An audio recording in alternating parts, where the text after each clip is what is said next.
So, meine lieben Freunde der leichten EDV, dann wieder willkommen zurück auf dem Kanal Computersachen zum zweiten Teil Netzwerklaufwerke dauerhaft verbinden, und heute sind dran Linux. Linux verbinden mit einem Mac oder einem Windows-Rechner oder einen Server. Warum habe ich das jetzt nicht direkt im ersten Video mit einem Satz gemacht? Ganz einfach, weil Linux doch ein bisschen herausklatscht. Linux ist mittlerweile sehr gut geworden. Linux ist das meiste über die Frontend regelbar, auch bei Mint, also gerade Mint, das wir jetzt auch in diesem Beispiel verwenden. Und einige Sachen gehen halt immer noch über die Command-Line. Das ist das böse Hackerfenster, wie es immer so gern bezeichnet wird. Das will ich nicht lernen, das brauche ich nicht. Es ist nichts anderes, Windows, du wirst es unter Windows genauso wenig auch brauchen, wie du es in Linux und brauchen wirst. Das sind Ausnahmen. Ich habe hier mehrere Rentner, einer ist sogar 93, der läuft unter Linux und der ist seitdem glücklich, dass er gewechselt hat. Und seitdem macht das ja auch die Runde. Also Thailand trennt sich immer mehr von Windows. Das ist auch ein schrottiges System, man ist immer nur am Basteln und am Arbeiten und updaten und am Reparieren. Aber richtig arbeiten mit dem Ding kannst du eigentlich nicht. Gut. Erst einmal vorab ein wichtiger Hinweis, mehrere Server mit unterschiedlichen Accounts. Das kannst du problemlos bewerkstelligen, das habe ich dir auch hier auf meinem Blogbeitrag noch einmal ein bisschen zusammengeschrieben. Das Ganze ist getestet und funktioniert auch unter Debian 12, Ubuntu 22.4, 24.4, Linux Mint 21X. Das ist das, mit was wir uns beschäftigen. Wir machen das heute demonstrationsweise unter dem Linux. Okay, grundlegende Vorbereitungen. Bei Windows brauchen wir es nicht installieren, bei Apple brauchen wir es auch nicht installieren, bei macOS. Wir brauchen unter Linux erst einmal ein sudo apt update und dann müssen wir noch das Tool sysutils installieren. Dann noch ein Hinweis, wir werden Passwörter nie wirklich in die fs-tab schreiben, die wir bearbeiten werden. Die gehören in die Datei etc smb Credentials, da wird das reingeschrieben. Das ist eine versteckte Datei, die wird dann auf Zugriff geschützt und dann sollte das funktionieren. In dieser Datei ist nichts anderes enthalten als dein Benutzername und dein Passwort. Womit ich immer wieder mal Probleme habe. Manchmal funktioniert es, wenn man keine Domäne angibt. Das ist also hier, das wäre zum Beispiel die Windows-Einrichtung. Und manchmal funktioniert es einfach nur, wenn man eine Domäne angibt. Das ist, ich kann es nicht sagen, woran es liegt. Manchmal ist es so, manchmal ist es so. Werden wir jetzt aber im laufenden Beispiel sehen. Mal schauen vielleicht, was wir da alles zeigen können. Bei macOS-Servern behält sich das genauso gleich. Username, Passwort, plus die Domain hier, das kannst du dir schenken, das ist ein Windows-Ding. So, dann brauchst du Root-Besitzer. Aber deine Gruppe muss lesen können. Das heißt, wenn wir diese S-Credentials hier oben erstellt haben, dann musst du darauf achten, dass wir hier diese Rechte vergeben. Das ist ganz wichtig, sonst kannst du dieses automatische Login nicht benutzen, weil Linux diese Datei, wo Benutzername und Passwort drin steht, nicht lesen kann. Dann verwenden wir die User-ID und die ID-G, das ist also User Group, die ID-Group, und die kannst du herausfinden mit ID-G und so weiter, kannst du das alles abrufen. Dann werden wir die Laufwerkspoints, also die Mount Points erstellen. Linux arbeitet in der Hinsicht ein bisschen anders zu Windows. Windows greift in dem Moment, wo du zugreifst, über das Netzwerk die Daten komplett ab. Linux bunkert die Daten zwischen in einem sogenannten Mount Point. Dafür wird ein Verzeichnis auch angelegt, das machen wir dann hier. Ordner für Serverlaufwerke erstellen. Da machen wir dann einfach unter Root ein Serververzeichnis. Und in Klammern heißt dann ein Serververzeichnis für Windows, ein Serververzeichnis für Mac oder für Shared natürlich. Das kannst du auch umbenennen in Buchhaltung dann oder je nachdem, was du halt sharen willst. Das ist gleich. Das dient jetzt mir als Beispiel einfach. Dann optional Eigentümer ändern für einfachen Zugriff. CAO, hier ist nochmal eine Korrektur drin, falls wir da nochmal was rumbasteln müssen. Da muss also der User Zugriff haben auf das Ding, sonst funktioniert das nicht. Und das machen wir mit String User. Dann Windows dauerhaft verbinden, das machen wir im zweiten Teil, wenn wir das im zweiten Teil überhaupt noch machen. Jetzt mal gucken, es müsste eigentlich so laufen, dass das Verbinden mit einem Mac-Server genauso funktioniert wie mit einer Windows-Maschine. Das Einzige ist, Ja, das ist auch gleich. Das ist der Eintrag in die FS-Tab, da ist also auch nichts anderes. Ne, das siehst du dann auch hier. Das sind so typische Freinamen, die man halt verwenden kann. Und hier ist der FS-Tab für Mac. Müssten aber eigentlich total identisch sein. Du musst halt hier noch deine IP-Adresse anpassen. Das ist noch ein ganz interessanter Tipp. Wenn du ein Pi-Hole am Laufen hast, solltest du mit DNS-Auflösung in deinem lokalen Netz kein Problem haben. Normalerweise würde es jetzt auch funktionieren, wenn ich da jetzt MacBook reinschreiben würde, anstatt die IP-Adresse. Aber da wir ein DHCP haben, ist natürlich der NetBIOS-Name, also zum Beispiel jetzt MacBook oder Windows Server oder Windows 11 Klaus, natürlich die bessere Variante, weil DHCP kannst du eine andere IP-Adresse kriegen. Mein MacBook hätte jetzt zum Beispiel eine feste IP, die kann sich nicht ändern. Ich habe dann eine 102 vergeben. Ist aber eine andere Geschichte. Also das musst du aushändeln, wo du besser klarkommst. Also ob du die IP-Adresse hier verwendest oder den NetBIOS-Namen, also den PC-Namen, das ist dir überlassen. Ne, dann erkläre ich dir hier nochmal die Begriffe. No-File, kein Bootfehler. Was dann das Ganze auch macht, ist System Automount. Mountet erst beim Zugriff, das heißt spart Ressourcen. Dann die UID und die Group ID, also User ID, Group ID, jeweils 1000 ist normalerweise Standard. Kannst du aber mit ID-U oder I-G jederzeit mal abfragen, was das ist, falls du andere hast. Dann wollen wir den Zeichensatz UTF-8, korrekte Umlaute, ist auch klar. Und dann NoPerm ignoriert Permission Check. Das ist also speziell bei Mac OS Servern zum Beispiel oft nötig. So, und dann kommen wir hier unten auch schon zum Testen. Manuell testen und so weiter. Das kommt dann alles hier dann später. Ich würde sagen, wir bringen jetzt erst einmal den Linux-Rechner auf MacBook Online. Da fangen wir an mit sudo apt update install sys. Das heißt, wir schalten jetzt gleich mal um. Dann brauchen wir ein Terminal-Fenster und fügen uns unsere Befehle, die ich kopiert habe, lustigerweise rein zufällig mal kurz ein. Das ist also sudo apt update, dass wir die neuesten Paketlisten haben. Und dann installieren wir mit sudo apt install sys utilities. Dann brauchst du dein Root-Kennwort natürlich. So, ist alles verarbeitet und abgeschlossen. Dann nehmen wir den nächsten Befehl, den wir brauchen. Sudo nano, das Nano ist unser Editor, etc, und da brauchen wir die SNB Credits und die wollen wir bearbeiten. So, für dich ist jetzt wichtig, dass du hier oben einfach einmal deinen Benutzer reinschreibst. Ja. Ich schreibe jetzt da mal ganz kurz meine Werte rein, schalte ich so lange auf Pause, weil dann muss ich das nicht ausgrauen. Wenn du die Werte hier eingetragen hast, dein Username und dein Passwort, drückst du String O. Das ist hier, String O speichern und dann String X für beenden. So, dann nochmal ganz kurz zu den Benutzernamen und dem Kennwort, was du jetzt eingegeben hast in dieser SMB Credentials. Das ist natürlich Benutzername und Kennwort, nicht von der Linux-Maschine, auf der du arbeitest, sondern auf den Mac, den ich zugreifen möchte. In dem Fall jetzt zum Beispiel mein MacBook. Auf diesem MacBook muss dieser Account, den ich da angegeben habe, mit Benutzername und Kennwort existieren. Das, denke ich, ist wichtig, nochmal eine Information.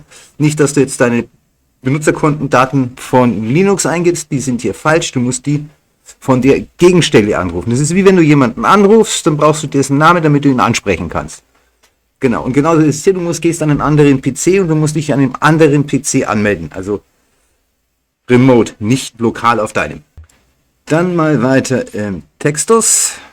Okay, die Befehle, die wir jetzt hier brauchen, um unsere Credentials abzusichern, ist chown mit sudo natürlich am Anfang, dann root und deine Gruppe. So, hier wird es wieder interessant, deine Gruppe, die hat unter Linux in der Regel eigentlich mal wieder kein Mensch im Kopf.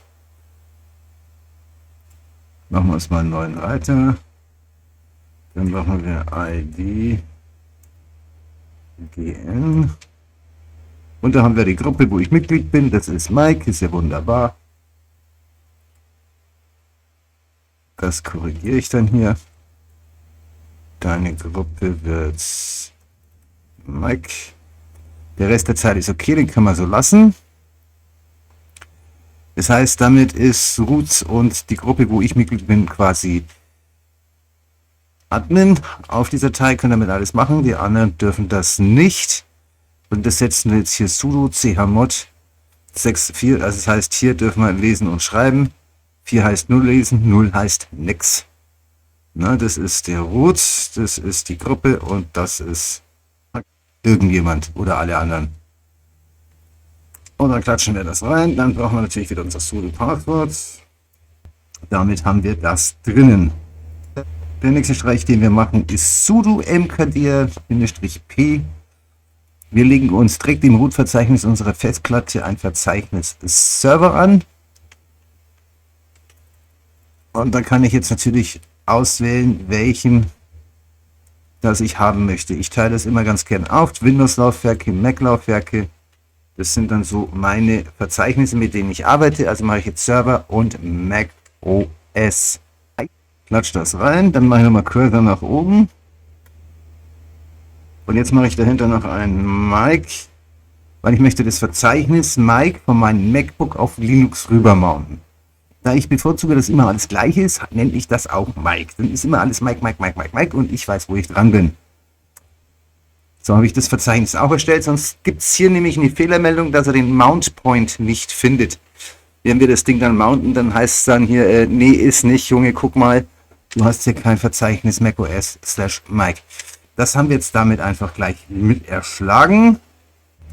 Und dann kommt jetzt sudo chown, das heißt, wir übernehmen mit chown die Benutzer- und Besitzrechte dieser Dateien.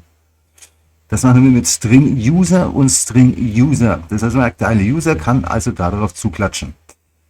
Das Ganze machen wir im Verzeichnis Server und das gilt für alle Verzeichnisse, also dann macOS in dem Fall, wenn ich jetzt noch Windows drunter hätte, Windows noch mit dazu, dann würde ich das mit reinsetzen, aber hier reicht, wenn ich jetzt einfach mal den Überordner setze. Dann habe ich das auch drin. Die Berechtigungen werden mir jetzt dann vererbt. Nein, keine Erbschaftssteuer, keine Sorge, wir sind hier nicht in Deutschland, also ich zumindest nicht. So, dann brauchen wir sudo nano, jetzt brauchen wir etc tab, die wollen wir jetzt bearbeiten. Und hier muss jetzt unten die Zeile rein, die du auch aus meinem Blogbeitrag ersehen kannst. Die habe ich jetzt auch hier schon angepasst. Es ist die 192 bei mir, die 168, die 1 und die 102 als IP-Adresse. Dann habe ich hier Mike drin stehen, das ist der Benutzername. Server macOS Mike, das ist das Verzeichnis, das wir vorhin angelegt haben. Erst das macOS und dann das Mike. Dann machen wir eine CIS-Freigabe. Wir verwenden etcs Async Credits.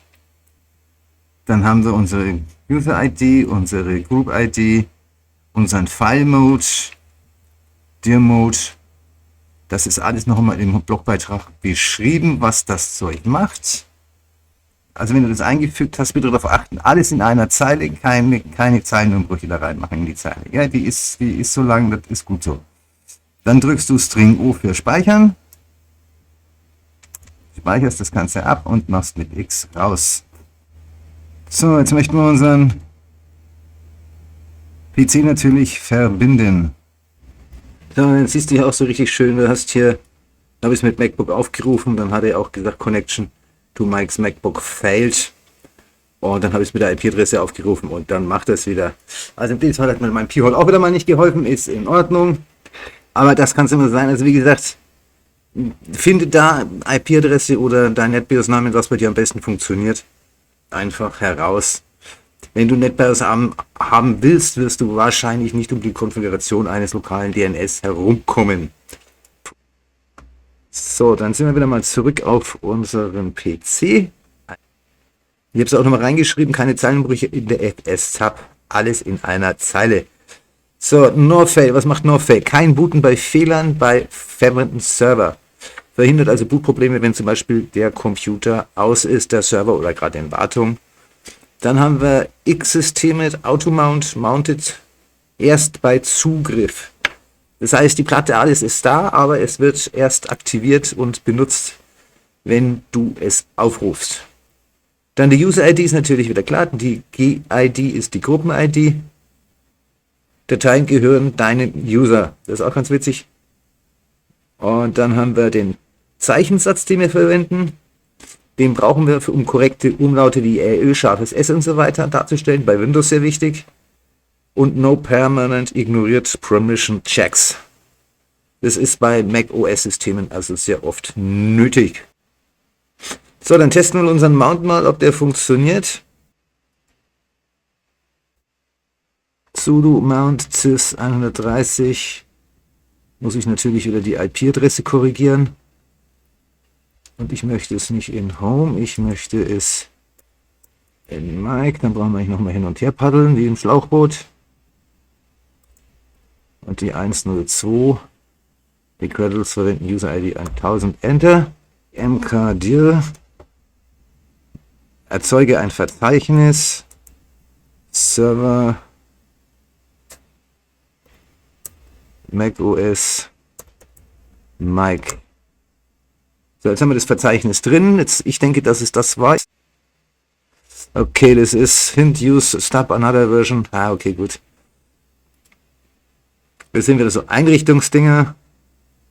Das steht auch im Blogbeitrag nochmal drinnen. Dann müsstest du jetzt einfach das System neu starten. Das wäre die eine Variante. So, dann haben wir jetzt hier sudo automatisch reloaded. Und jetzt gucken wir mal hier in unseren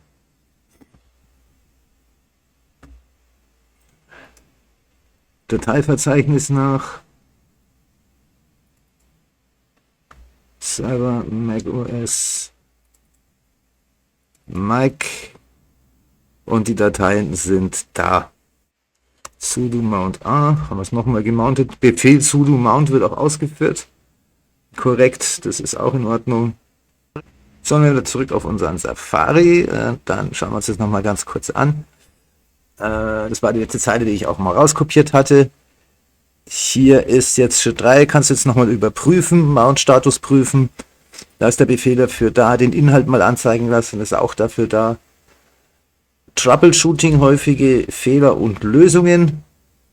Nur Search File Director, das ist mir vorhin gerade passiert, das Unterverzeichnis Mic, was ich nicht angelegt hatte.